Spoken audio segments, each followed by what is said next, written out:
Assalamualaikum warahmatullahi wabarakatuh.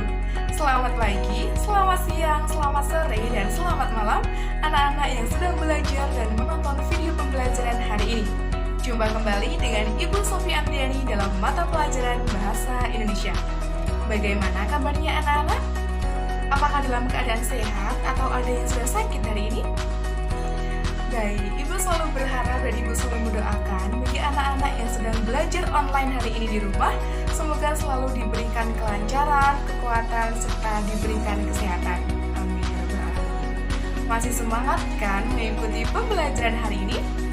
Alhamdulillah masih. Minggu kemarin kita sudah belajar tentang apa ya? Apakah masih ada yang ingat anak-anak?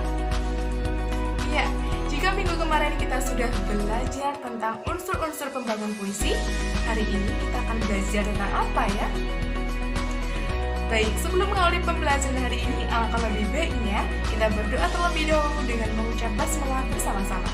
Bismillahirrahmanirrahim. Semoga pembelajaran hari ini dilancarkan dan ilmu serta materi yang kita dapatkan hari ini bermanfaat bagi sesama. Baik anak-anak, hari ini kita akan belajar tentang surat lamaran pekerjaan. Berikut KD-nya, yaitu KD 3.1, mengidentifikasi isi dan sistematika surat lamaran pekerjaan yang dibaca. Kemudian ada KD 4.2, menyajikan simpulan sistematika dan unsur-unsur isi surat lamaran dalam bentuk visual.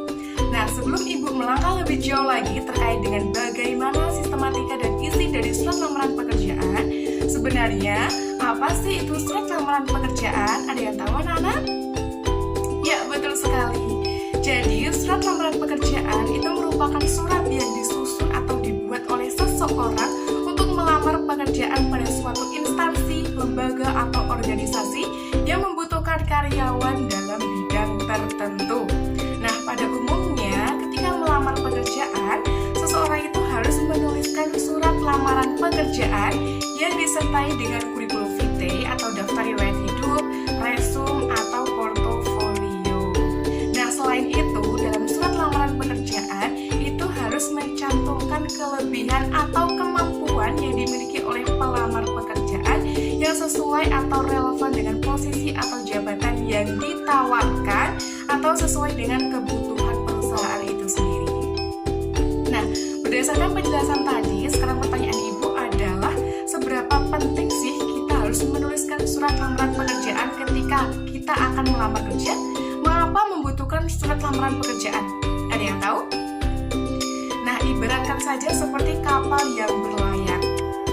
Nahkoda itu merupakan sosok yang paling penting dalam membawa kapal tersebut sampai kepada tujuan. Nah, sebagus apapun kapal, sekuat apapun kapal, dia akan mengambang di tengah laut jika tidak memiliki nahkoda. Begitupun juga ketika melamar pekerjaan. Sebagus apapun surat lamaran pekerjaan, portofolio, resume, itu tidak akan berarti jika tidak memiliki surat lamaran pekerjaan. Karena jika tidak memiliki surat lamaran pekerjaan, itu tidak akan sampai kepada perusahaan yang dituju. Itulah mengapa pentingnya surat lamaran pekerjaan, agar HRD atau pihak perusahaan itu juga mempertimbangkan apakah kita juga akan diterima atau tidak. Nah, itulah pentingnya dari surat lamaran pekerjaan. Nah, sebenarnya ada dua model surat lamaran pekerjaan. Yang pertama adalah surat lamaran pekerjaan yang digabungkan dengan kurikulum vitae atau daftar riwayat hidup. Ada juga surat lamaran pekerjaan yang dipisah dengan daftar riwayat hidup atau kurikulum vitae. Nah, sudah paham anak-anak terkait dengan gambaran dan seberapa pentingnya surat lamaran pekerjaan itu? Nah, selain itu, di sini Ibu juga akan menjelaskan tentang isi dan sistematika surat lamaran pekerjaan. Jadi anak-anak tetap stay menonton video ini sampai akhir ya. Baik anak-anak, selanjutnya kita akan belajar tentang isi dan sistematika surat lamaran pekerjaan. Nah, berdasarkan jenisnya, surat lamaran pekerjaan itu merupakan jenis surat resmi. Sedangkan berdasarkan isinya, surat lamaran pekerjaan itu dibagi menjadi dua, yaitu surat lamaran pekerjaan berdasarkan iklan lowongan media massa atau media cetak, poster, banner, ataupun internet. Kemudian yang kedua adalah surat lamaran pekerjaan berdasarkan rekomendasi seseorang. Nah, sebenarnya sistematika dan isi surat lamaran pekerjaan itu ada berapa sih? Ya, surat lamaran pekerjaan itu memiliki 10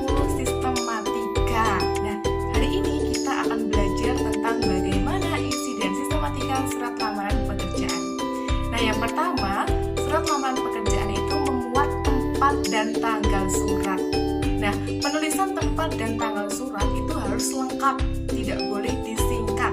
Kemudian penulisan bulan itu harus disesuaikan dengan EYD. Nah, contohnya bulan November, bukan November, seperti itu. Nah, pada umumnya tempat dan tanggal surat itu diletakkan di pojok kanan atas. Ingat ya, di pojok kanan atas, bukan di tengah ataupun di bawah. Nah, selain itu, untuk alamat atau tempat dan tanggal surat ini yaitu ditulis dengan huruf kapital di awalnya dan tidak diakhiri tanda baca atau tanda titik di bagian akhir, karena tempat dan tanggal surat itu bukan merupakan bentuk kalimat, seperti itu. Nah, contohnya yaitu Yogyakarta, 15 November 2021. Nah, penulisan Yogyakarta atau tempat itu juga harus disesuaikan dengan EYD ya, bukan Yogyakarta tapi Yogyakarta, dan huruf awalnya diawali dengan huruf kapital. Kemudian 15 November 2021 tidak disertakan tanda baca atau tanda titik di akhirnya karena bukan merupakan kalimat. Nah, kemudian yang kedua adalah lampiran. Nah, lampiran itu berfungsi untuk menginformasikan bahwa surat lamaran pekerjaan itu disertai dengan adanya lampiran atau berkas-berkas atau dokumen pendukung. Nah, selain itu, lampiran juga berfungsi untuk menginformasikan seberapa banyak sih dokumen atau berkas yang disertakan. Nah, kata lampiran itu tidak perlu dicantumkan dalam surat lamaran pekerjaan jika memang tidak disertai dengan dokumen-dokumen pendukung. Nah, penulisan lampiran itu juga lengkap, tidak boleh disingkat dan diawali dengan huruf besar.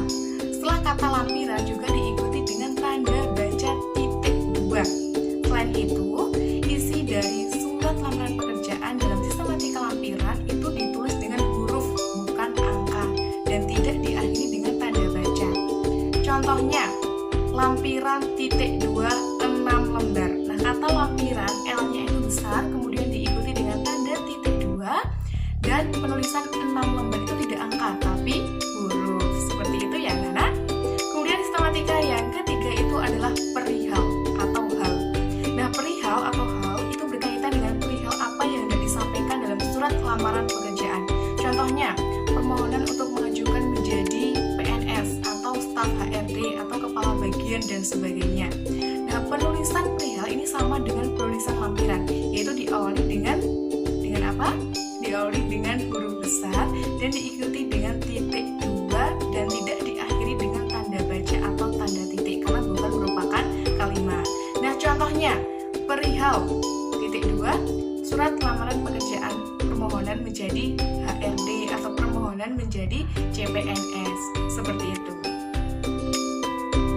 Sistematika yang keempat ada alamat tujuan. Nah, alamat tujuan itu berisi nama penerima surat, nama instansi atau lembaga, dan alamat penerima surat. Nah, dasar penulisan nama alamat tujuan ini adalah yang terhormat atau YTH sebelum nama penerima surat atau kata kepada di atas nama penerima surat. Nah, adapun penulisan YTH dan kepada itu tidak dianjurkan ditulis semua dalam satu bagian alamat tujuan, cukup ditulis satu saja. Nah, hal-hal yang perlu diperhatikan dalam penulisan alamat tujuan, yang pertama adalah kata yang terhormat itu disingkat YTH. Kemudian yang kedua, kata YTH itu diawali dengan huruf besar. Kemudian yang ketiga, tidak perlu disertakan kata kepada. Tidak perlu ya teman-teman, karena sudah ada kata YTH. Jadi, jika anak-anak ingin menuliskan kata YTH, tidak perlu ditulis kata kepada. Jika ingin ditulis menggunakan kata kepada, tidak perlu ditulis kata YTH, seperti itu. Kemudian yang keempat, kata sapaan seperti saudara, bapak, ibu itu boleh dicantumkan jika diikuti nama orang dan ditulis dengan huruf kapital di bagian huruf awalnya. Kemudian yang kelima, boleh disertakan nama jabatan atau nama pangkat jika diikuti nama orang. Kemudian yang selanjutnya, jika menuliskan nama jabatan seseorang itu tidak perlu disertakan kata sapaan karena akan menimbulkan kerancuan penulisan. Jadi cukup dituliskan satu saja ya. Kemudian selanjutnya, itu juga penulisan jalan pada alamat tersebut itu tidak boleh disingkat, tetapi ditulis lengkap dengan diawali dengan huruf kapital, tidak boleh dengan tanda atau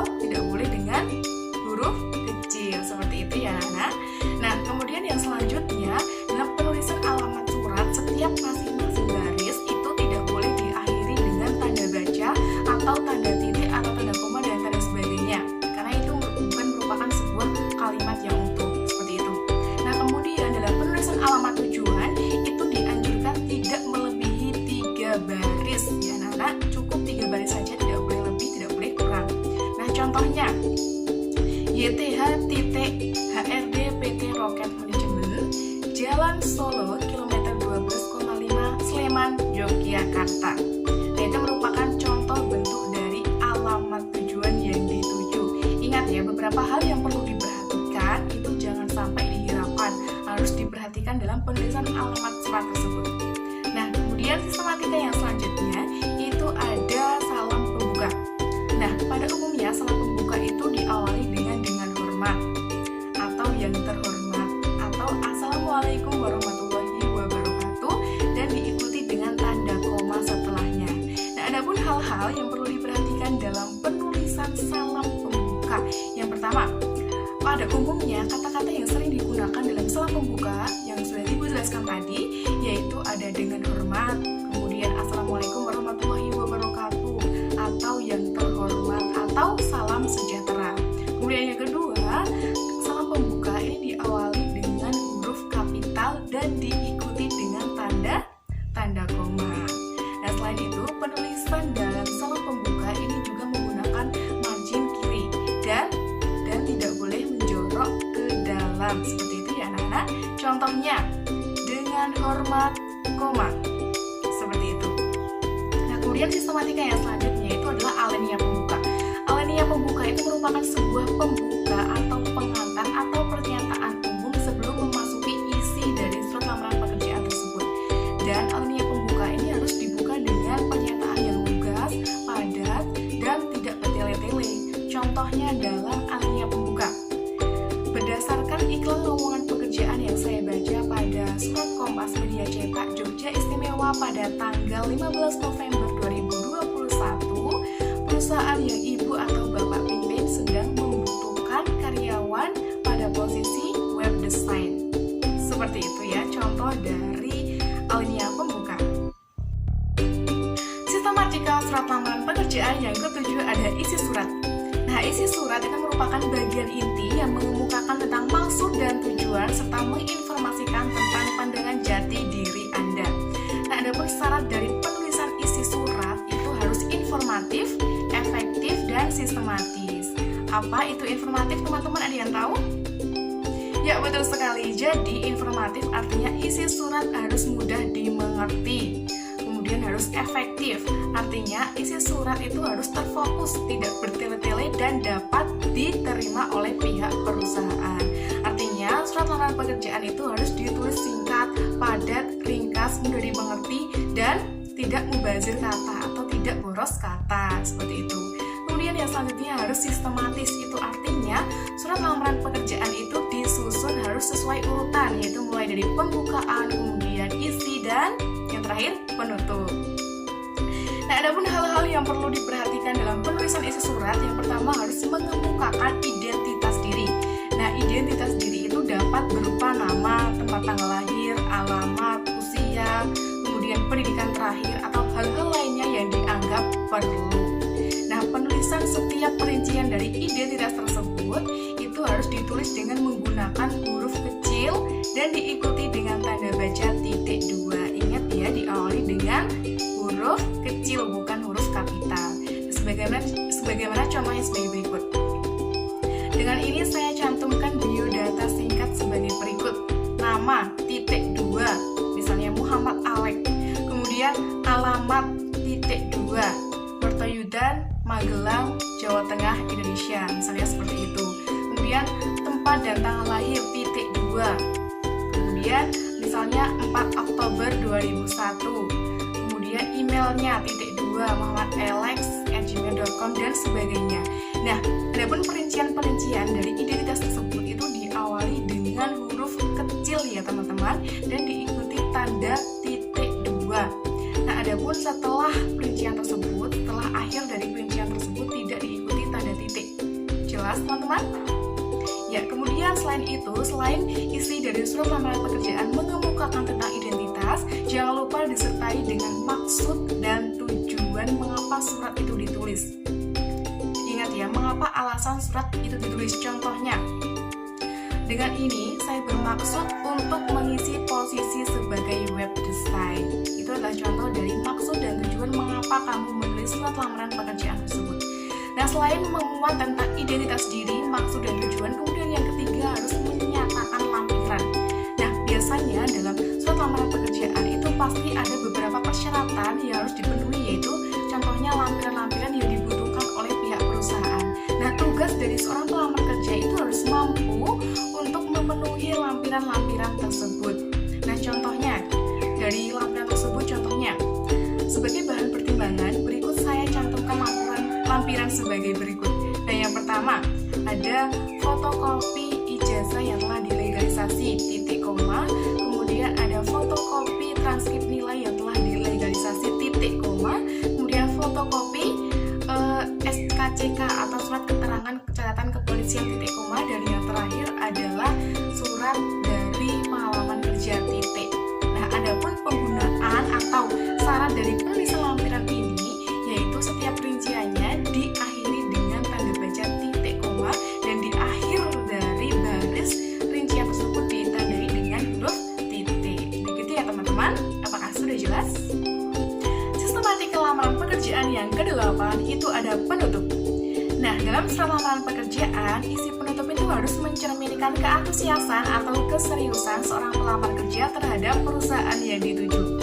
Contohnya, demikian surat lamaran pekerjaan ini saya buat, besar harapan saya menjadi bagian dari perusahaan PT Rocket Management yang Bapak atau Ibu pimpin. Seperti itu ya teman-teman. Nah, yang selanjutnya, sistematika selanjutnya itu ada salam penutup. Nah, pada umumnya salam penutup itu menggunakan kata hormat saya atau wassalamualaikum warahmatullahi wabarakatuh dan diikuti dengan tanda koma. Nah, selain itu, jika maksud dan tujuannya sudah terpenuhi, jangan lupa di salam penutup juga disertakan ucapan terima kasih kepada perusahaan. Contohnya, atas perhatian Bapak atau Ibu, saya sampaikan terima kasih, kemudian diikuti dengan hormat saya. Nah, adapun penulisan hormat saya itu diletakkan di pojok kanan bawah. Seperti itu ya teman-teman. Nah, sistematika yang terakhir itu ada tanda tangan dan nama terang. Nah, pada umumnya tanda tangan dan nama terang itu diletakkan di pojok kanan bawah. Berbeda dengan tempat dan tanggal surat yang diletakkan di pojok kanan atas, maka untuk tanda tangan dan nama terang diletakkan di pojok kanan bawah. Kemudian, nama terang diletakkan di bawah atau tepat sekali di bawahnya tanda tangan. Nah, adapun nama terang itu siapa? Yaitu nama terang adalah nama dari pelamar pekerjaan itu sendiri.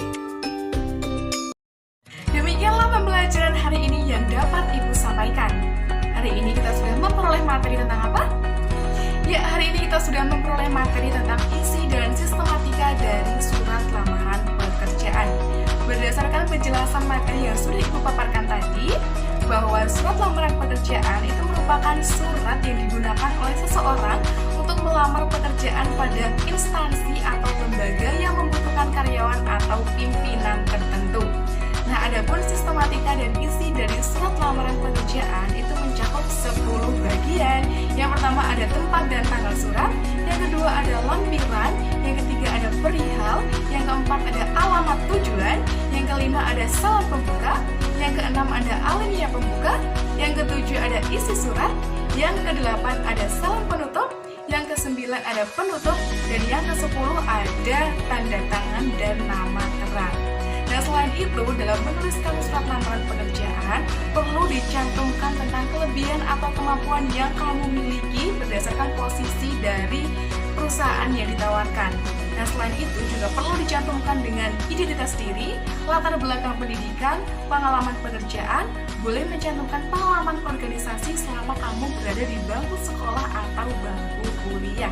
Selain itu juga disertakan alasan mengapa kamu harus diterima dalam perusahaan tersebut. Karena semakin baik kamu menyusun surat lamaran pekerjaan, maka akan semakin besar kamu diterima di perusahaan tersebut. Seperti itu ya. Sampai di sini apakah ada pertanyaan teman-teman?